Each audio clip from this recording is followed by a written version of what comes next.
સરકારની જે ઈચ્છાઓ હશે એ ઈચ્છાઓ પરિપૂર્ણ કરશું, પણ છેલ્લા શ્વાસ સુધી અદાણી પાસેથી વળતર લીધા વગર આ કિસાન આંદોલનના માંડવા નીકળશે નહીં અને નીકળશે નહીં. હવે ટેલિગ્રાફ ઓથોરિટી એટલે કંપની એને 10D મુજબ પહેલા સંપૂર્ણ વળતર જેટલું નુકસાન થાય એનો હુકમ કરીને ખેડૂતોને આપવો પડે કે ભાઈ તારા ખેતરમાં હું કામ કરવા આવીશ તો તારું આટલું નુકસાન જાય એનું આટલું વળતર આપીશ. આ હુકમ કરવો પડે કાયદેસર. બોમ્બેના બિયર બારના બાઉન્સરો જે ભૂમિકા ભજવે એવી મોરબીની જાંબાજ પોલીસની 11 થી 6 ની ભૂમિકા છે, જે તમે કવરેજ કરેલી છે અને મેં જોયેલી છે. જેને આવું એ આવી શકશે અને અમારે જે આંદોલન કરવાનું એ કરવાના છે. અત્યારે અમે ગાંધી માર્ગે હાલી છીએ, બરોબર. હવે જો પછી આગળ નહીં થાય તો પછી સરકારને હાલવું પડશે. એટલે અમે મૂકવાનું નથી અને આ મારી બહેનોને જે કર્યું એ હું સવાને અમે નથી કરવાના. જ્યાં સુધી હક ન મળે ને ત્યાં સુધી હું અહીંયાથી ડગવાનો નથી. ભાડા પટ્ટે લીધેલી અદાણી કંપનીએ પૈસા ભરીને ભાડા પટ્ટે લીધેલા ગુજરાતના બાઉન્સરો, જેને ગુજરાતની પોલીસ હું કહીશ જ નહીં, કારણ કે ગુજરાત પોલીસ પ્રજાના સુરક્ષા માટે હોય, પ્રજાની શાંતિ માટે હોય, પ્રજાના હિત માટે હોય. જ્યારે આ પોલીસ 11 વાગે આવે છે, સ્પેશિયલ લાકડીઓ, હેલ્મેટ અને મોઢે રૂમાલ બાંધીને માતાઓ, બહેનો, દીકરીઓ, યુવાનો અને વૃદ્ધો ઉપર લાઠી ચાર્જ કરવા માટે જ આવે છે અને 6 વાગે વહી જાય છે. જો કાન, આંખ અને મોઢું આ ત્રણેય એટલે કે ગાંધીજીના આ 3 બંદર છે. સરકાર, અદાણી કંપની અને પોલીસ, અમારે 3 સામે છે વાત. તો આ ત્રણેય ગાંધીજીના બંદર છે. જો એ ત્રણેય ગાંધીજીના બંદરને કાંઈ અસર ન થાય ગાંધીગીરીથી, તો પછી રોકે તો ઉખેડતા તો જશે ને. ઉખેડતા તો અમને આવડે ને. હા ભાઈ ગેસ કટરલી ઉખેડતા તમને આવડે. અને મારે ભૈડિયા હતા બધું. એ લોખંડના ભાવ ક્યાં દેવો એ મને ખબર પડે. લોખંડ દઈ આવશું, અમે પૈસા કાઢી લેશું, કોઈને હું તકલીફ નહીં પડવા દો. નાખીને જાશે તો ક્યાં થાંભલા કઈ લઈ તો ઘરે એ તો જે ખેડૂત અડાડી લઈને પણ નથી જવાનું ને. અહીં મૂકીને જશે ને એ ગેસ કટર અહીંયા બધું અમારે.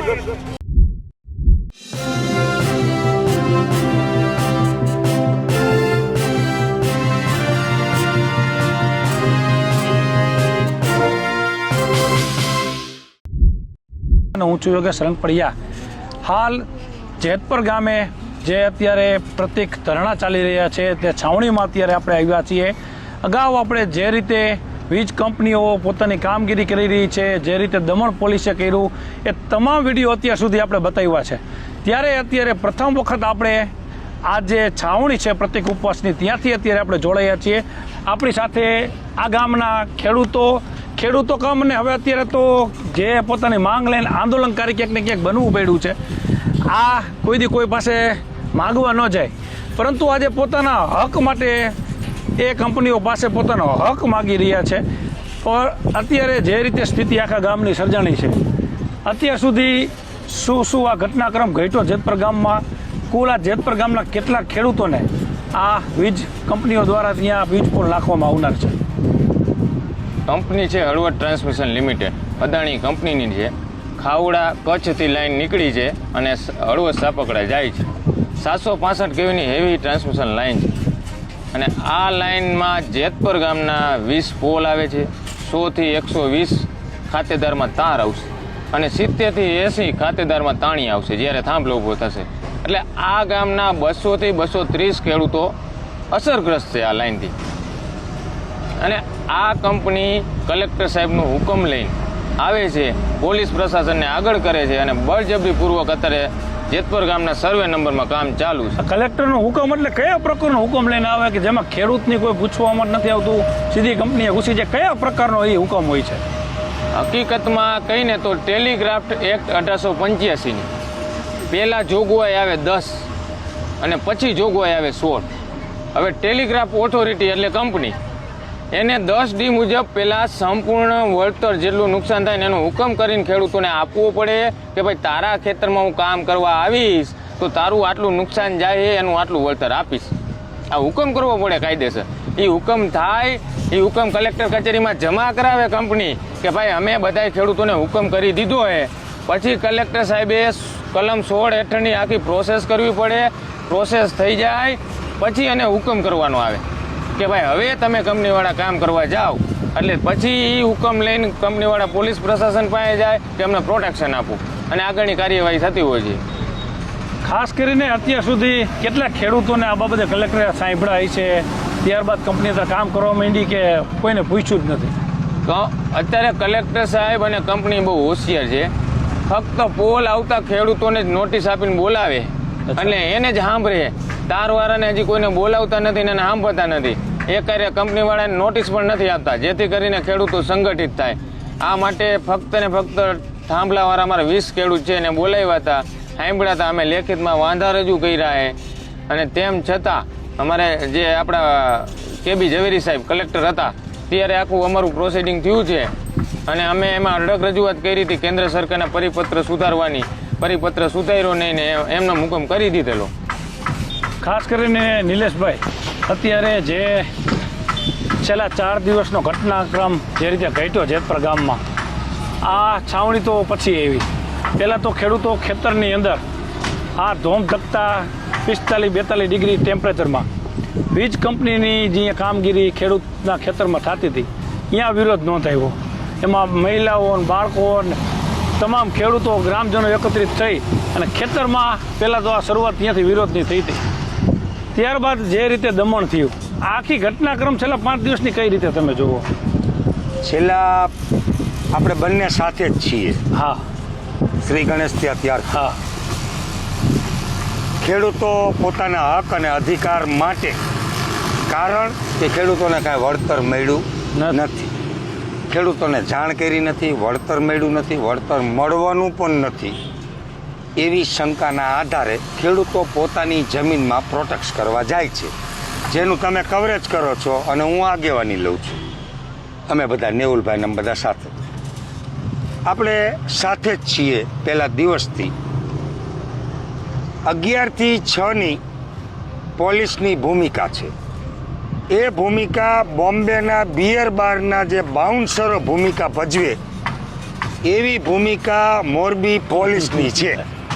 બહુ સારી ભાષામાં કહું છું, બોમ્બેના બિયર બારના બાઉન્સરો જે ભૂમિકા ભજવે એવી મોરબીની જાંબાજ પોલીસની 11 થી 6ની ભૂમિકા છે, જે તમે કવરેજ કરેલી છે અને મેં જોયેલી છે.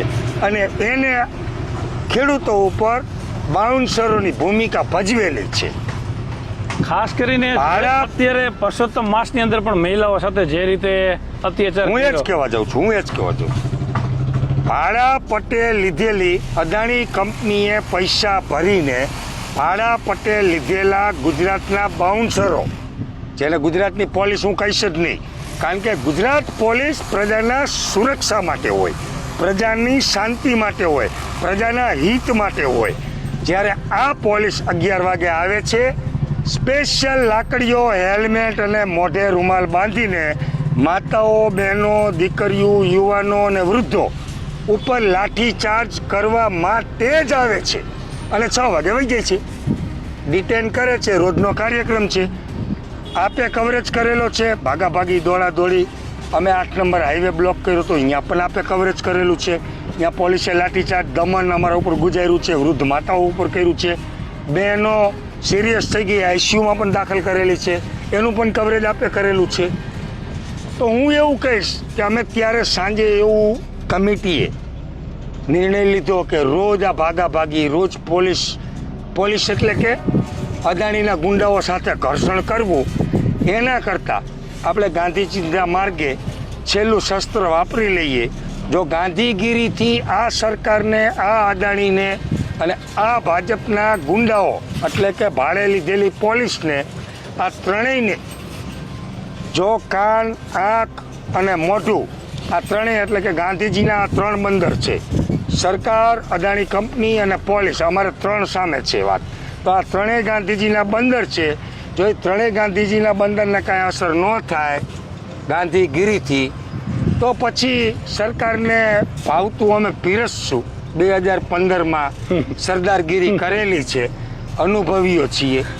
તો સરકારને જો એ જોતું હશે તો 15 તારીખે રેલી ગાંધીનગર જઈ રહી છે ખેડૂતોની. જોઈએ છીએ શું કલર આવે છે, શું ખેડૂતોનો મિજાજ છે, અને પછી સરકારને જેવું ભાવતું હશે રોટલી દાળ ભાત શાક તો રોટલી દાળ ભાત શાક આપશું, સરકારને શેરો ખાવો હશે તો શેરો આપશું, સરકારની જે ઈચ્છાઓ હશે એ ઈચ્છાઓ પરિપૂર્ણ કરશું. પણ છેલ્લા શ્વાસ સુધી અદાણી પાસેથી વળતર લીધા વગર આ કિસાન આંદોલનના માંડવા નીકળશે નહીં અને નીકળશે નહીં. આશા રાખીએ કે જે રીતે આંદોલનની અંદર પણ આંદોલન કર્યું, લાઠીઓ ખાધી, જેલમાં ગયા, શહીદો થયા, ત્યારબાદ આજે એ 10% આપણે એનો લાભ મળે છે. સારી વાત છે, આમાં પણ મળે ખેડૂતોને જે પોતાનો હક છે. ખાસ કરીને રાજ્ય સરકારના મંત્રી કાંતિભાઈ છે, એમના ભાઈ કારા કાકા પણ અહીંયા છેલ્લા 3 દિવસથી આ ધરણામાં જોડાયા છે, ગામની સાથે છે. એક ગઈકાલે એમનો પણ વિડીયો આવ્યો હતો કે અમે ગામની સાથે છીએ, જેને આવવું હોય, જે પક્ષને આવવું હોય એ અહીંયા આવી શકે. આજે તમે ગામના દીકરા તરીકે અહીંયા બેઠા હો, તમે સપોર્ટ આવ્યો છે, શું કહેશો? જે પક્ષને એવું નથી, અમારે કોઈ પક્ષ ઓલી નથી. હા, જેને આવવું એ આવી શકશે. અને અમારે જે આંદોલન કરવાનું એ કરવાના છીએ. અત્યારે અમે ગાંધી માર્ગે હાલી છીએ. બરોબર. હવે જો પછી આગળ નહીં થાય તો પછી સરદાર હાલવું પડશે. એટલે અમે મૂકવાનું નથી. અને આ મારી બહેનોને જે કર્યું છે એ હું સહને અમે નથી કરવાના. જ્યાં સુધી હક ન મળે ને ત્યાં સુધી હું અહીંયાથી ડગવાનો નથી. અને આપણે એક સામાન્ય દુકાન અત્યારે હું ચલાવતો હોય, મારે દુકાનની બહારે દારૂ વેચતો હોય, એની આપણે ફરિયાદ કરી તો પોલીસ જેટલી સ્પીડે આવતી નથી, એથી 3 ગણી સ્પીડે અત્યારે અહીંયા ખેડૂતોને સામે લાકડીઓ લઈ અને કાયદોનો પાઠ અત્યારે ખેડૂતોને શીખવાડે છે. તો એ બાબતે આપશું કે એ બધું થઈ જશે. એમાં કાંઈ ઉપાધિ નથી કરવાની. પાઠ શીખે કરતા આવડતું હોય ને આપણે ધરણા કરી પછી આગળ વધશું, આગળ બધું થશે. શાંતિ તેમને આપી દઈએ અમારો હક તો ભલે, એ અમે કરશું. આ છોકરાઓ કેમ કરવાનું? હું તો ગઈ બેઠો હું એની માને. અત્યારે પણ કંપનીઓ ધોમધકતા તાપમાં આપણે અહીંયા આંદોલન કરો, કંપનીઓ પોતાના વીજ ટાવર નાખવાના તમામ પ્રયાસો અત્યારે કરી રહી છે, કામ ચાલુ છે. તો એ રોકાઈ જશે આ સત્યાગ્રહથી? ન રોકે તો ઉખેડતા તો જશે ને. ઉખેડતા તો અમને આવડે ને. હા ભાઈ, ગેસ કટરલી ઉખેડતા તમને આવડે. અને મારે ભૈડિયા હતા બધું. લોખંડના ભાવ ક્યાં દેવો એ મને ખબર પડે. લોખંડ દઈ આવશું, અમે પૈસા કાઢી લેશું, કોઈને હું તકલીફ નહીં પડવા દઉં. નાખીને જાશે તો ક્યાં? થાંભલા કઈ લઈ તો ઘરે. હા, એ તો જે ખેડૂત અડાણી લઈને તો નથી જવાનું ને, અહીં મૂકીને જશે ને. તે ગેસ કટર બધું અમારા આગળ હાથે કરીને જેમ હવે ચોરીઓ કરવામાં કહેતા હતા તાળા તોડી કરે, તો અમારે હવે આ ચોરી યુઝ કરવી પડશે. ખેડૂતોને દર વખતે શા માટે આંદોલન કરવો પડે? ગમે ત્યારે ભાવ જોતા હોય, ભાવ ન મળે, પાણી માટે, ખાતરના ભાવ માટે દર વખતે આ સરકાર ખેડૂતનો જ ભોગ કેમ લે? એક સિમ્પલ અને સાદું તમને સમજાવું કે ગુજરાતની વિધાનસભામાં જે ખેડૂત પુત્ર કહીને ફોર્મ ભરે છે એવા મારી ભૂલ ન થતી હોય તો લગભગ 120 કે 115 ધારાસભ્ય બેસે છે, બરાબર. જો એ ખેડૂત પુત્ર લખતા હોય તો એને ખબર પડી જોઈએ કે 25 પાસે ખેડૂતને પાણી જોઈ. એ બધાય હું ધારાસભ્યને આમંત્રણ આપું છું કે પોતપોતાના વિસ્તારમાં જેટલી કેનાલ આવતી હોય કેનાલ ઉપર ના જાઓ, એટલે તમને ખબર પડે એમાં પાણી છે ખાલી છે. ખાતરમાં જાઓ તો ખાતરમાં લાઈનું, આટલા બધા ખાતરના 700 રૂપિયા ભાવ વધારી દીધા. ઘઉંના તમે ભાવ જુઓ, ભંગાર કોને કહેવાય કે જે નાખી દેવાની વસ્તુ હોય, નોની જ વસ્તુ હોય, એને આપણે લોકો આપણી ભાષામાં ભંગાર કહીએ છીએ. હવે ભંગારના ભાવ પણ ઘઉં કરતાં વધારે. આપણે કૃષિ મંત્રીને અહીંયાથી આપણે આહવાન કરી છીએ કે ભંગારના ભાવે ઘઉં જોતા હોય તો તોલાત અને ટ્રક લઈ અને રોકડા પૈસા લઈને જેતપર આવી જાઓ. ભંગારના ભાવે જેતપરમાંથી ઘઉં તમને ઘણા બધા મળશે. ખાવાની વસ્તુ ભંગાર ભાવે ન વેચવાની હોય. ભંગાર ભાવે ભંગાર કેને કહેવાય? ફેંકી દેવાનું એને ભંગાર કહેવાય. તોય અમે ભંગાર ભાવે ઘઉં દેવા તૈયાર છીએ. અત્યારે 35 રૂપિયા ભંગારના ભાવ હોય તો 70 રૂપિયા થયા, 700 રૂપિયા થયા મણના. અને 350 રૂપિયા 400 રૂપિયાના મણ ઘઉં, 400 રૂપિયાના ઘઉં વેચાય છે. ભંગાર કરતાં અડધા ભાવે અમારો માલ, અને એ સારો માલ, ભંગાર તો નહીં જ. હવે આમાં કેવી રીતે ક્યાં જવું, કોને કેવું, શું કરવું, એ જ ખેડૂતને સમજાતું નથી. કહેવાની વાત આવી તો હજી હમણાં જ તાલુકા પંચાયત, જિલ્લા પંચાયત, સ્થાનિક નેતા ચૂંટ્યા.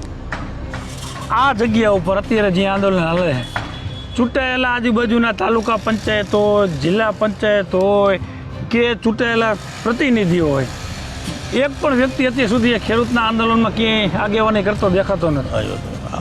આટો તો મારી જ ગયા છે બધાય. સવારે તાલુકા પંચાયતના સભ્ય આવ્યા હતા, જિલ્લા પંચાયત વાળા અશ્વિનભાઈ બી એકવાર આવી ગયા, બરોબર. એટલે નથી આવ્યા એવું નથી. અને હવે તો અમે એને એ લોકોને 15 તારીખ પછી એવું કહેશું કે અહીંયા આવીને બેસો, તમને પક્ષે ટિકિટ આપી છે એ અમે સ્વીકારી છીએ, પણ મત તો અમે જ આપ્યા છે, બરોબર. અને જો તમારે અમારી સાથે ન રહેવું હોય તો તમને તો અમે 5 વર્ષ માટે જ બેસાડ્યા છે. આવતા 5 વર્ષમાં તમે પક્ષની ટિકિટ લઈ આવશો, પણ મત તો અમારે જ દેવાના છે. ત્યારે આપણે હિસાબ કરી લેશું. ખાસ કરીને આ હતા જેતપર ગામના અત્યારે જે રીતે વીજ કંપની સામે વિરોધ નોંધાવી રહ્યા છે, પોતાનો હક માગી રહ્યા છે ખેડૂતો. આગામી દિવસોમાં આ જ માંડવા અહીંથી ઉપડી જાય અને એ પહેલાં ન્યાય મળી જાય તો સારું. નહીંતર જે રીતે અહીંયા વાત થઈ કે વીજ થાંભલા ઉખાડતા પણ આવડે છે, 2015માં આંદોલનવાળી કરી એ પણ હજી ભૂલ્યા નથી. તો એ આ ખેડૂતોને, આ યુવાનોને ફરી એક વખત એ ન કરવું પડે. અને જે રીતે ગઈકાલે રામધૂન પણ ઘડી, એના ક્યાંક 2 શબ્દો આ કંપનીના એ લોકોને, એ માણસોને, એ પોલીસ કર્મચારીઓને ક્યાંક કાને પડ્યા હોય અને એ 2 શબ્દો ક્યાંક લાગી જાય અને એને ક્યાંક સદબુદ્ધિ આવે અને જે ખેડૂતોના ખેતરમાં વગર પરમિશને, વગર આઠાનો પાવલી દીધે અત્યારે કામ કરી રહ્યા છે, એ સદબુદ્ધિ આવે અને પૂરું વળતર નથી આપવું, નથી વિકાસમાં સહભાગી બનવું એવું નથી કહેતા, પણ સામાન્ય રીતે એ જ વીજ કંપનીઓ કોકને વીજળી મફત આપતી હોય તો ખેડૂત ખેતરમાં વીજળીનો થાંભલો મફત આપવા તૈયાર છે. એને વેપાર કરવો છે, એમાં ખેડૂતનો ભોગ લેવાતો હોય તો એ ન ચાલે. અને પૂરું વળતર આગામી દિવસોમાં ટૂંક સમયમાં મળી જાય અને આ લોકોની ધીરજની પરીક્ષા ન થાય એવી આશા અને અપેક્ષા. જય હિન્દ, જય ભારત.